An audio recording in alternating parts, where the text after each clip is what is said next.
you shall arise after you. I give you also what you have not asked for, both riches and honor all of your life. No other king shall compare with you.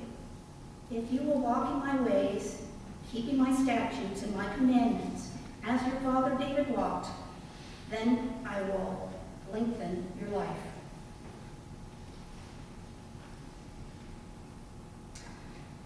Well, Ken, our pastor, is in Philadelphia this weekend. He's performing the marriage of his stepdaughter, and I am sure that their family is having a wonderful time together, celebrating the start of a new family.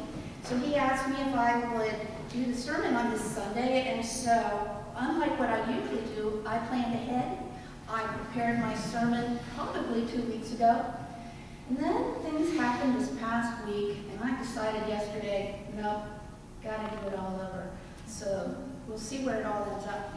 I ask for your forbearance on that. Let me tell you a story. Once upon a time, a long, long time ago, in a kingdom far, far away, was a young king who just inherited the crown from his beloved father. He was overcome with the responsibilities that come with ruling such a kingdom. He then had a dream, and God spoke to him and said, "What do you want? How can I help you?" Well, he could have asked for great wealth, great power, long life, a new car, I don't know, those things that we all think we might get when we win the lottery. But instead, he asked for wisdom. He needed an understanding so that he could be a wise king. And this, as you heard, delighted God, and God granted him wisdom, as well as all the other things that he asked for, but didn't request. Well, just like his dream, this king did indeed become wise. King Solomon is credited with writing Proverbs, Ecclesiastes, Song of Solomon. My mother used to always tell me, people should read the Bible. There is so much different kind of stuff in it. We've got political intrigue. We've got romantic poetry in the Song of Solomon. Proverbs I always liked because it's great wisdom in short verses, which meant at Sunday school I could rip them off one after the other rather than long songs and things. So King Solomon has always been a figure in my family from when I was young that I thought a lot about. Well, according to the stories we know about King Solomon, people came from far and wide to sit at the feet of the king and learn all these various things that he had to share. And one of the most common stories, which many of you probably know about King Solomon, was a dispute where two women came to him with a child, and they were arguing over who truly was the mother of this child. And King Solomon said, let's cut the baby in two, and each woman will take half the baby. That's how we solve this. And one of the women said, no, no, no, please don't, please don't. She can have the baby. And King Solomon knew then that that woman who was willing to sacrifice must have been the true mother, and he gave the child to that woman, knowing that a mother is always willing to sacrifice for the good of her children. Now, when I was a child, I found that to be a horrifying story. I said, Mom, no one cuts a baby in two. And she says, he never was really going to do it, Beth. But it still felt a little creepy. I'm glad it ended up, when you're a young child hearing these stories, it had a happy ending because I could only picture the other alternative. Wisdom is indeed a gift, and we're sitting here across the street from one of the major learning institutions in all the world. Learning and knowledge are critical. We applaud the work that people do in this congregation to gain more knowledge, to work on degrees, to learn things that can possibly change the world or the way that people look at each other and interact with each other. The job of teaching and learning are both sacred. I enjoyed this week seeing a lot of Facebook pictures of friends who were sending their children off to the first day of school. And a few weeks ago, we did a blessing for teachers. This is sacred work. Education makes a difference in people's lives. Knowledge is growing at such a rapid rate. Before World War I, people thought that knowledge doubled probably every 100 years. Then scientists decided after that point it took about 25 years for the body of knowledge that's common in the world to double. It has since accelerated to about every 12 months now, and in some fields it doubles as quickly as every 12 to 13 hours. Imagine all the work that is going on all around the world, and these changes, these gains in knowledge bring us new treatments in hospitals, helps us to conserve and protect Mother Earth as we drive and save on fossil fuels. So we rely on these folks who have applied wisdom every day to make our lives better. But you know, there's all kinds of wisdoms. There's wisdom that comes from what we used to call book learning, and then there's wisdom that comes from street smarts and becoming a graduate of the School of Hard Knocks.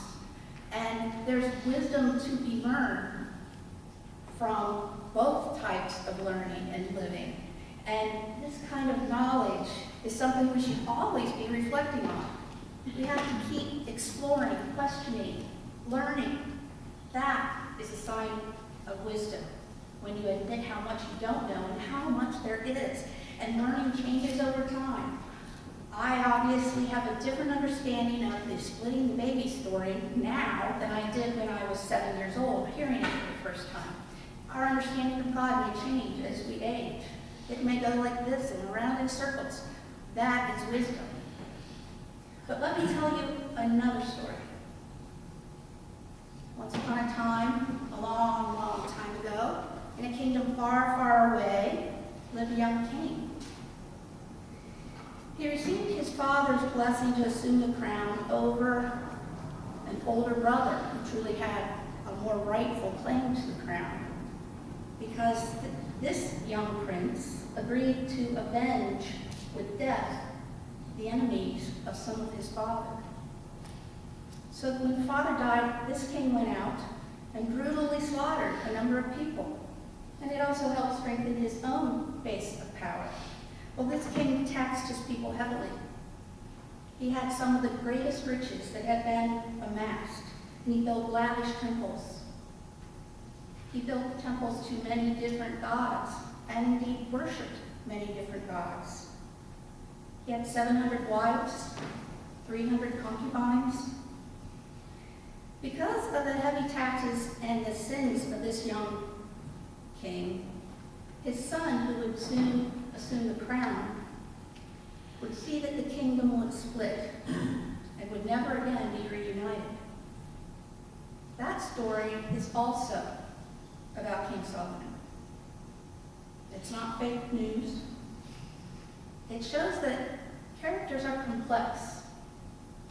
And while Solomon is given recognition today for his wisdom, he was also a flawed person. And yet God loved him despite his flaws, just as he loves each of us. But it's a lesson for all of us that all that glitters is not always gold.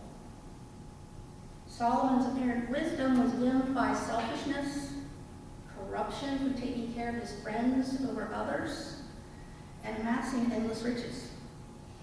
Power can corrupt, and absolute power can corrupt absolutely. This sort of thing can happen today in organizations and institutions that we hold dear. This week's tragic story about the unveiling of the investigation in Pennsylvania about the 1,000 or more children who were abused at the hands of priests struck my heart. We learned of leaders of the church who hid the news of the damage in order to continue protecting their own power. It is a heartbreaking story. Leaders that we thought we could trust, sometimes blindly, did not do the correct thing, and we all recognize that now. Please do not look at this as I'm trying to beat up on our Catholic friends across the sidewalk, because there are far too many incidents of this sort of thing happening in Baptist churches around the country and every other denomination. every good Catholic is heartbroken by what has happened. And we should take it as a lesson to use our wisdom to question authority, question power, and make sure it indeed is being responsive to the needs of its members. Another thing that captured my attention and my heart this week was I went to see the new Spike Lee movie, Black Klansman. Also, another difficult thing to swallow. That was painful to watch. The movie, if you haven't seen it, is about a black police officer in Colorado Springs who helps to infiltrate the Klan. It's an illustration how institutions that are set up and designed to protect people, police, judiciary, and our entire government system, are sometimes corrupted and blinded by this disease that I do not understand, that makes people susceptible to the isms of the world. Racism, sexism, ageism, the various kinds of bigotry that causes people to see others in a narrow box that's less than who they really are in their whole person. This week we lost the Queen of Soul, Aretha Franklin. Her song, R-E-S-P-E-C-T, was one that was recognized for decades as a call for the civil rights movement, as well as for feminist movements for equality. Respect was all they were asking for. It's not a big ask. Respect's not a tall order. And yet we see it in continuing need today, over and over again. And as people of God, it is the least that we can do to try to spread this kind of respect and love for all. I often think about the huge accomplishments of Martin Luther King. He was murdered at age 39 after having moved the way of thinking of this world about civil rights. He had this wild idea that people ought not to be judged based on what kind of pigment they have in their skin, but for what is in their hearts and their heads. Incidentally, when people ask me what kind of Baptist are you, when people think Baptist means many different things, I often respond that here at University Baptist, Martin Luther King was the kind of American Baptist that we are. When I think about his accomplishments by age 39, I often feel so inadequate. What have I done? You know, Martin Luther King had human flaws too.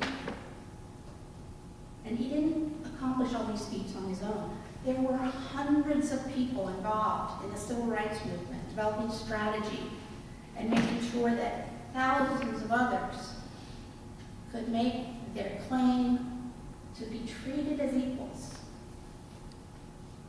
They were all important in the battle. It required lots of people. Had they stayed home, progress would not have happened. And so sometimes our call as a Christian is just showing up, just being there so we can be counted. There are so many needs right now in our communities that showing up is just critical. We all can't be Martin Luther Kings. Few will be. But just being there with God's witness of love and light is what we're called to do. I've spent my entire career working in public policies areas with state and federal government. I've worked in charities that are involved in poverty advocacy. I've worked for the state government before. And we hear today a lot of news about the importance of loyalty to a particular leader. My friends, when you pin your hopes on an individual, that individual, just like every human before him or her, are subject to the human condition that we all suffer from, which means we can go astray. So I set my loyalty to the mission of these organizations, to having a government that serves the people in a fair way. It's far safer and less disappointing. Human condition affects all of our institutions. But when we are serving in community with others, that creates great power. Jesus spoke out for the weak, the sick, the stranger, the unwanted. This church has done that sort of thing. I have learned from others who walked before me here, like the late Barbara Bell, how you can make a difference in life. There are many, many OSU football fans here, I know. We can stay home and watch the football game on TV and cheer for every victory. But when you show up at the stadium, when you're in community with others, there's something added, isn't there? There is an energy and an intensity there that is different because we're in community with others. And so this week, I want you to think about ways that you can be in community with others by supporting those who may need the most help and the most prayer and the most bright, shining example of God's love and light. Make a call to your elected leaders to express concerns. Drop a note to someone who's an advocate or a charity. Go visit a shut-in. Doing things with others can make the world a little bit better. The life of Jesus gave us many examples, and it's a political story, do not forget. He was there to upset the apple cart in every way. Instead of putting the focus on those at the top, the 1%ers, he wanted to flip things so that we all share with those and share and care for those who have the least amount. This all takes wisdom, it takes courage, and it takes energy. And not only does it help others, but what I think you find out is it helps yourself. It enlarges your heart. And true wisdom comes from having a heart that cares for others and sees yourself in the needs of every one of those people who may be disenfranchised in some way. Now, when I do sermons, many of you may know, I ask for suggestions from people. And I had posted on Facebook a couple of weeks ago, before I decided to change course, who's the wisest person they know and why? One of my friends responded that the wisest person that she knew was this unassuming woman in her Sunday school class. We'll call her Doris. Doris had a really rough life. Her father grew up in Appalachia, and when he was 12, he was wrestling around with a cousin, and a shotgun went off. I don't think, also, do not wrestle with cousins with shotguns between you. But he had had his arm amputated. This contributed to him becoming an alcoholic later in his life, which made for a rough road for Doris. Doris got married. She lost 3 babies after giving birth to a disease that we now recognize and didn't know at the time was a genetic problem. And so she adopted 4 children. Her mother and her family disowned her when she adopted the 2 youngest ones, who were biracial. Her husband had suffered with mental illness his entire life and had tried to kill himself several times until he was eventually successful in doing it. She looked at that now as she's glad that he is over his suffering, and she knows in her heart that she was loved by this man that she lived with. She looks at her suffering and her hard spots as a way to find encouragement to give to others. And her father, who lost his arm, because he had lost an arm, he completed high school and college, which in her embedded the importance of education. Because all of his other siblings and cousins didn't finish school and instead went off to work in coal mines, which was the way of life of people in the area where he lived. So because of this accident, he was not much use in the coal mine, and continued going to school and got a college degree. Doris became a school librarian. She is a tireless advocate for the needs of children and also for the importance of learning. But she uses her life and its hardness that has come and gone to serve as a blessing to others, because she encourages others, my friend says, without even knowing that it's needed. She's the kindest woman and the wisest woman that she's ever met. And Doris has made a difference in the lives of so many people by being present and providing some sort of word of good faith and a touch of encouragement. So my prayer for us all is that we try to aim for the wisdom of Solomon and try to understand the needs of those around us. But we also need to have the energy to show up and walk in the steps of Jesus, feeling strength from the community of those around us and sharing God's love and challenging those systems that fail to protect those who may need it the most.